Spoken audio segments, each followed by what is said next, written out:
Welcome back to the podcast, ladies. This is the Sage Sorority. It's your host, Chantel, and happy Thursday.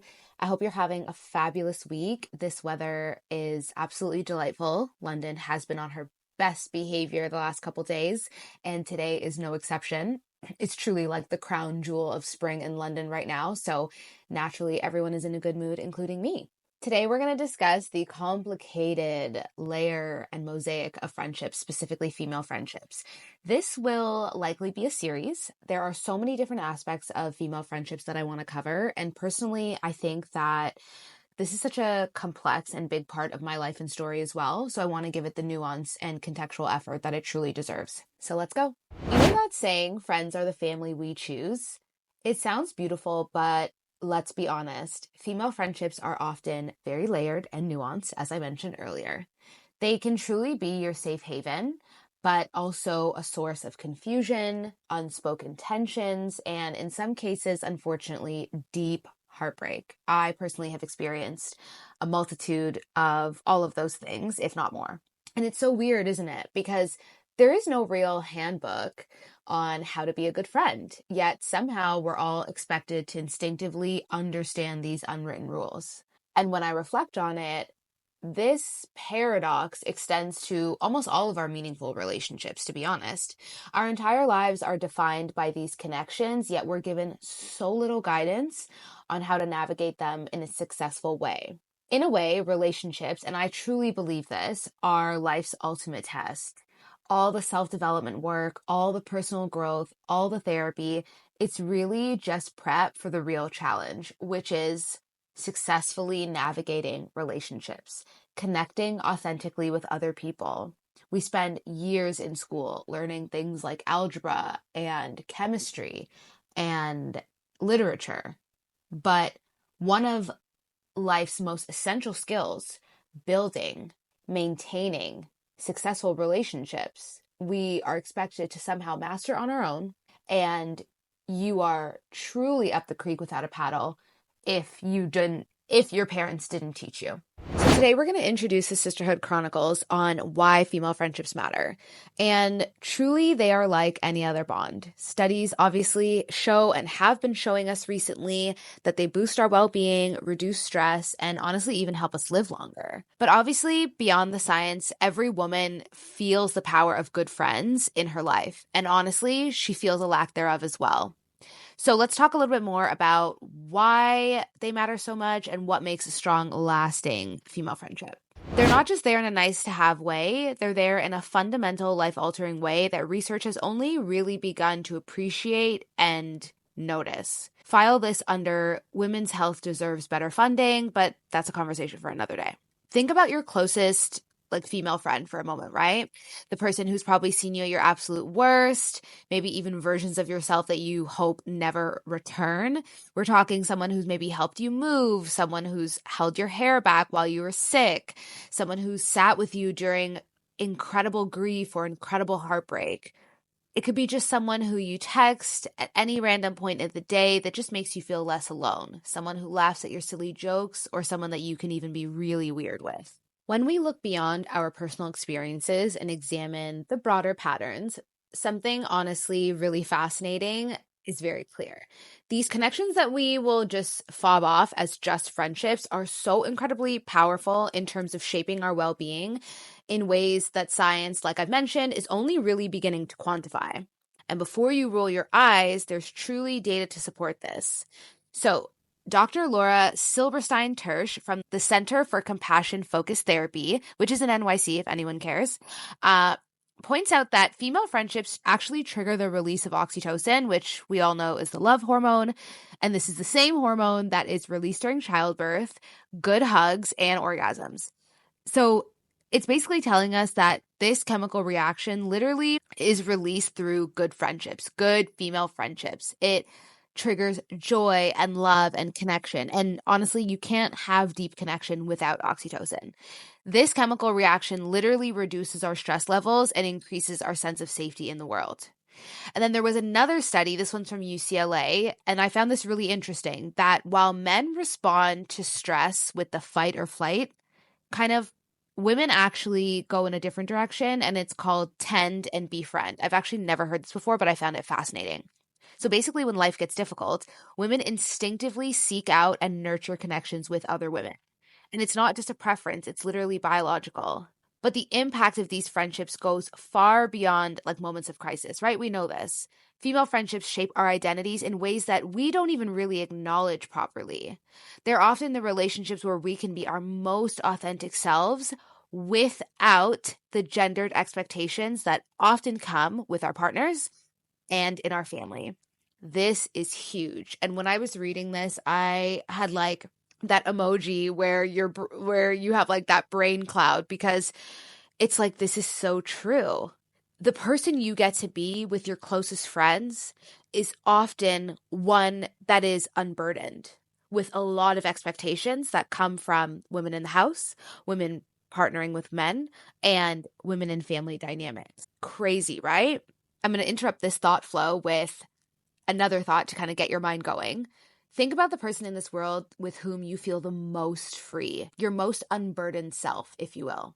Text them when the episode is finished, obviously, and just tell them that. Just be like, honestly, I have come to the realization that I feel really free when we're together, or I'm super grateful for our friendship because I feel so free and unburdened in your presence, and you don't have to say anything. I'm just really grateful for that.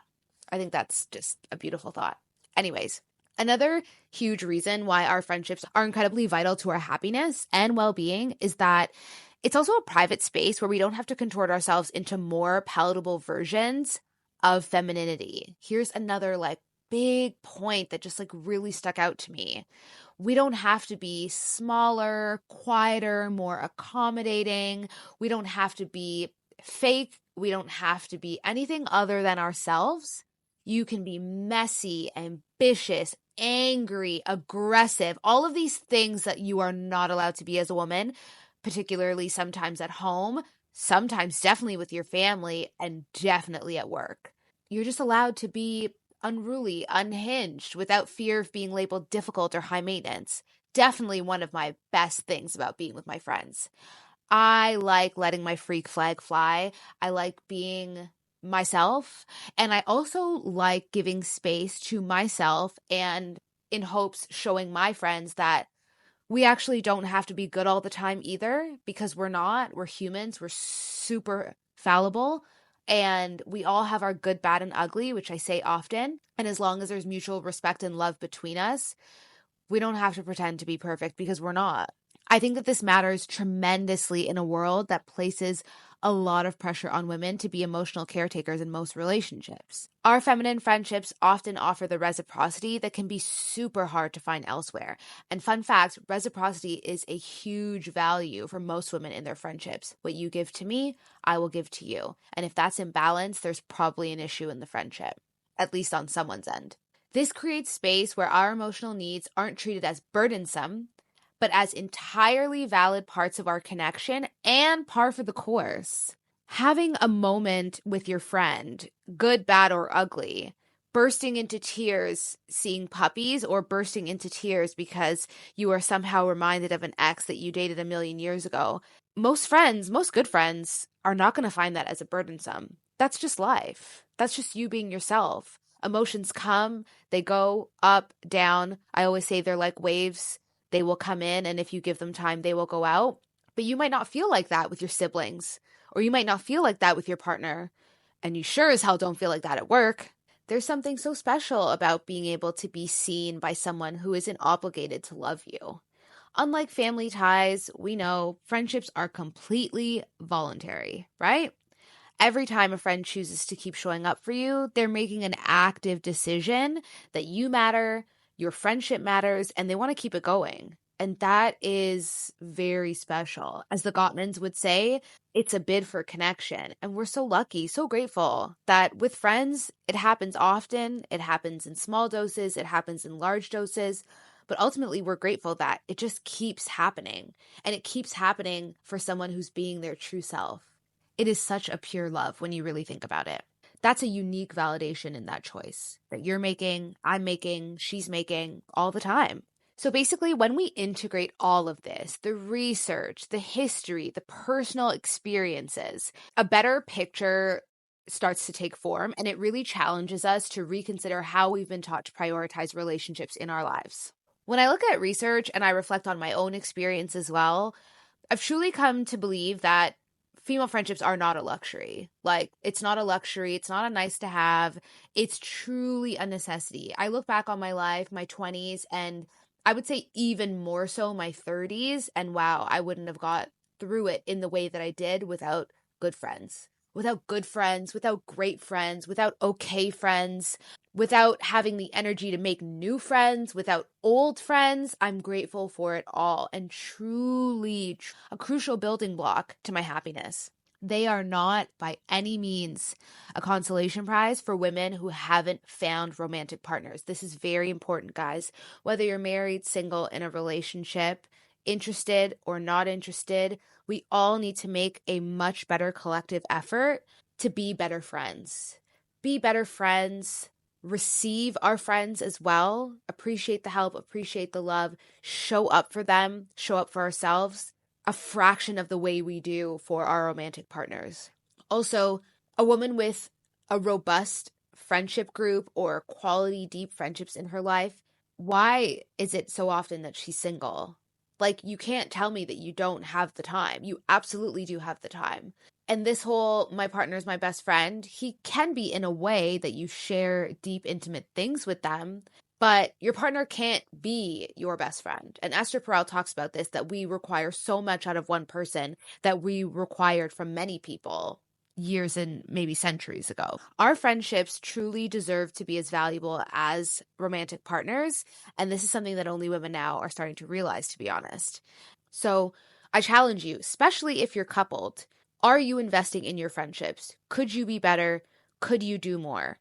Is the burden on your single friends? Are you being a good friend to your single friends? That's another thing that we'll probably talk about in another episode, is that, are you icing them out because they don't have the direct experience that you have? They're not consolation prize for women who have found romantic partners, like I said. They are distinct, irreplaceable relationships that serve unique purposes in all of our lives, and we all benefit from it, guys, partnered or not. There is something so radical about recognizing the profound significance of your female friendship, and I think something that men really pick up on too. I think men are impressed and respect when a woman has strong boundaries around her friends and that her friends mean a lot to her, irrespective of the relationship. I really do. If you're a man and you're listening, let me know if I'm wrong, right, or somewhere in the middle, because that is just a theory that I have. I just think it goes back to confidence. I think it goes back to being interesting. I think everyone loves someone who has their own life, and I just think it all ties into that. I also saw 2 TikToks yesterday that really emphasized this for me in different ways. And one was, I'll link them both below, but one was about creating the village before you have children. And again, we'll probably talk about this in a different episode, but this is very important. Everyone has kids and then complains, or sometimes, about there's no more community, there's no more village. And she's basically saying, and she is a mother, she's basically saying, what kind of deposits were you making before you were trying to take withdrawals? And I think that this is huge, right? Because naturally, when you're a parent, you expect your friends to show up for you, but then you also now expect your friends to show up for your children.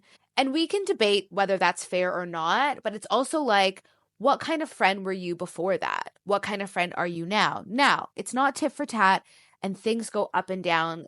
People live very dynamic lives, but it's not even just with friends. She was also referring to her partner's parents, so essentially her in-laws, and the deposits that she made with those people before she had kids. And she said, you should be thinking about this before you even get pregnant. And I couldn't agree more.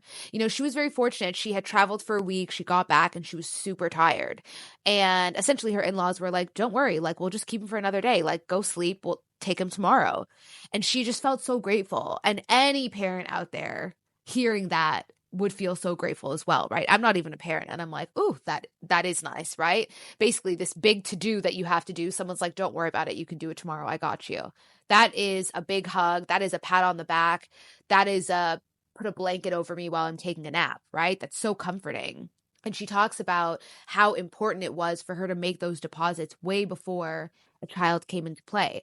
And I thought it was very poignant and very honest, and something that, partnered or not, if you are someone who wants community in your life, and no man is an island, so you're going to have it in some way, shape, or form, what kind of deposits are you doing now?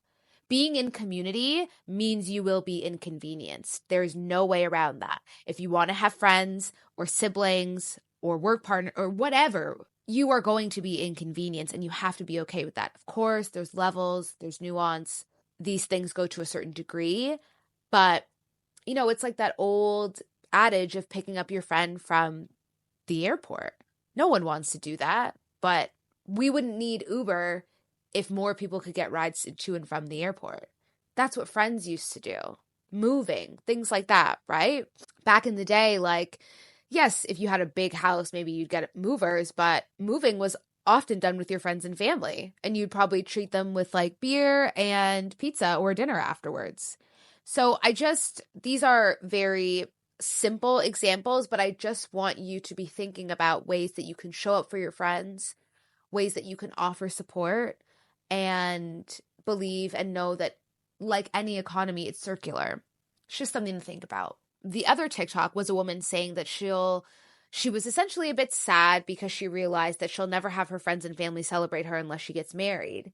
And this is probably slightly off topic, and we can talk about it in another episode, that we do need to do a better job of being more creative with how we celebrate people in our lives, and not everything just boiling down to a man asking you to get married, or a woman.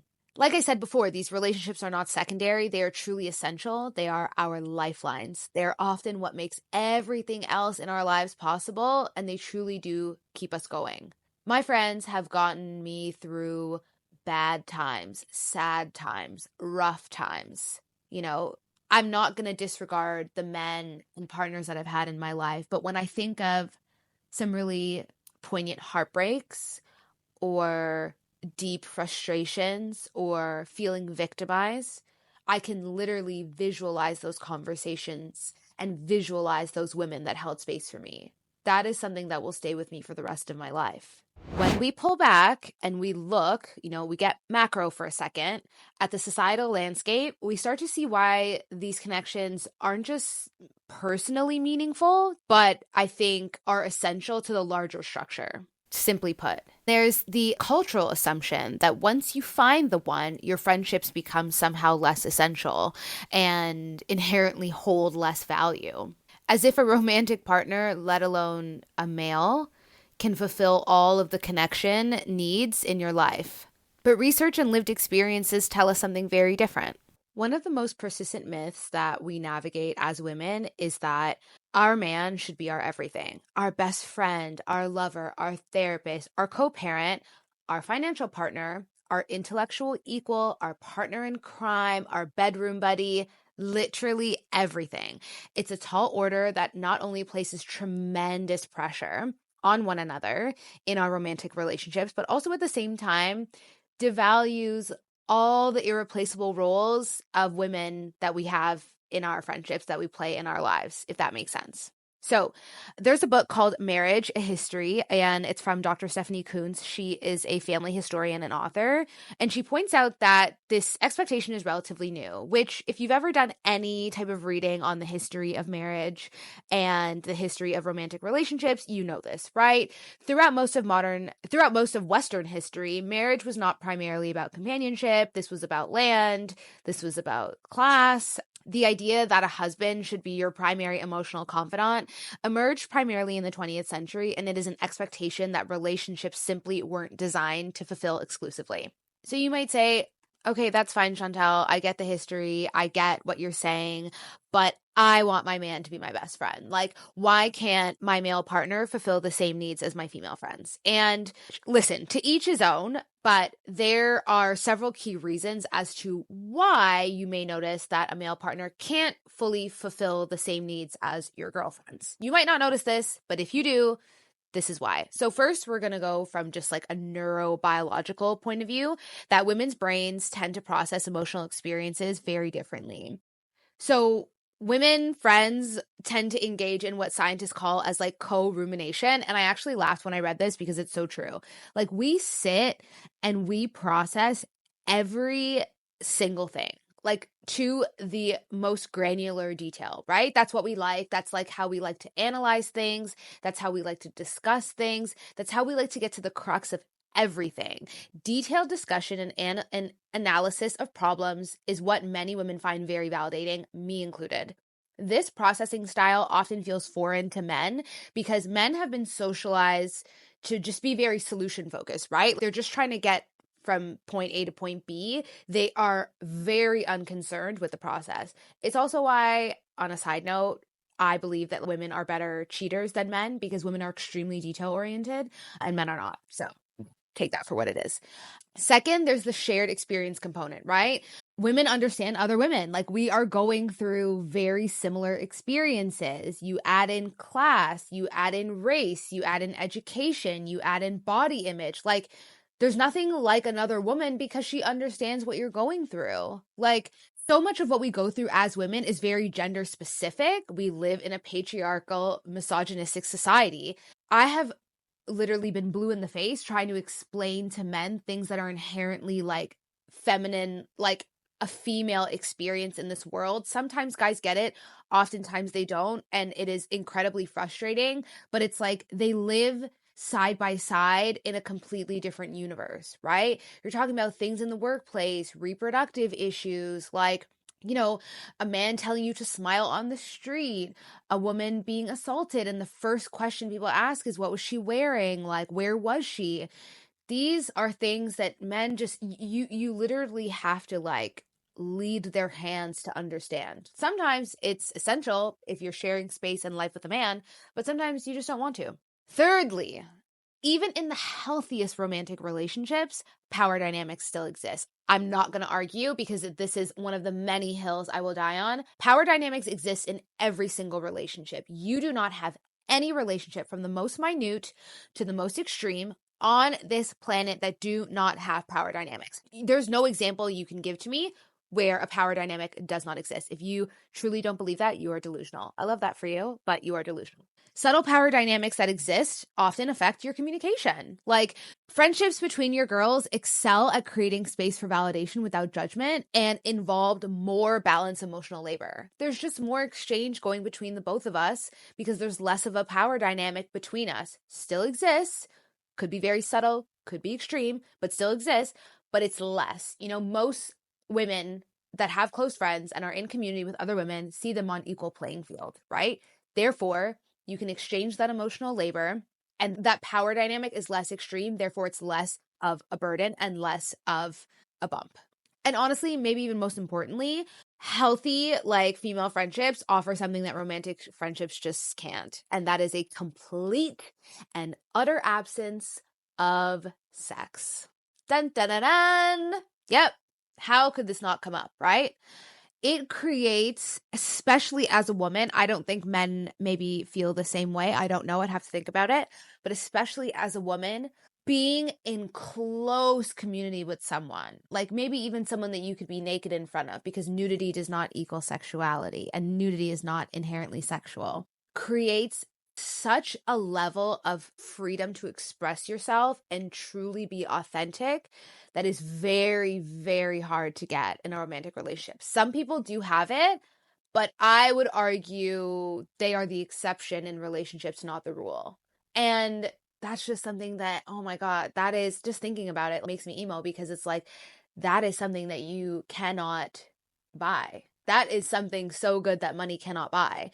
And if it's difficult for you to wrap your head around it, if you have a close male friend in your life that is inherently non-sexual, like not even a little bit, like not, we flirt. No, I mean like completely like platonic, then you know what I mean. Like that is a safe space. That is a blessing to be able to have that space with someone, share that space with someone, and know that sex has nothing to do with it and never will. Crazy. The healthiest approach, honestly, isn't ranking these relationships, but just recognizing the distinct roles. That's what it's about. Women with the highest reported well-being maintain both strong romantic partnerships and deep female friendships. You want to know the happiest women? I know that there's other data that says like the happiest women are single and don't have children, which of course I believe.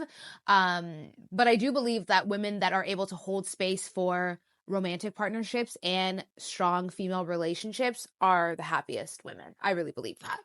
Understanding that expecting one relationship to fulfill everything is both unrealistic and unnecessarily limiting. Like, come on, there's so many beautiful people in the world that you can be in community with that can fulfill the multitude and dynamic portions of you. Why not engage with that? And as Dr. Kuntz put it, the notion that one person should meet all of your needs is not just unrealistic, it can be destructive.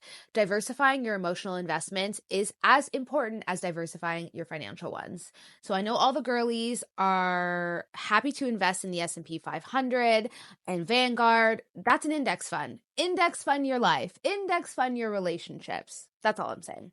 Okay, so that's this week's episode. This was truly just the beginning on like the deep dive into female friendships in the Sisterhood Chronicles. This is something I will absolutely be exploring more and more. So if you enjoyed this episode, share it with a friend, obviously. Leave a cheeky review on Spotify and or Apple, wherever you get your podcasts, and DM me your thoughts on Insta at The Sage Sorority. Have a beautiful week, guys. I'll talk to you next week. Bye.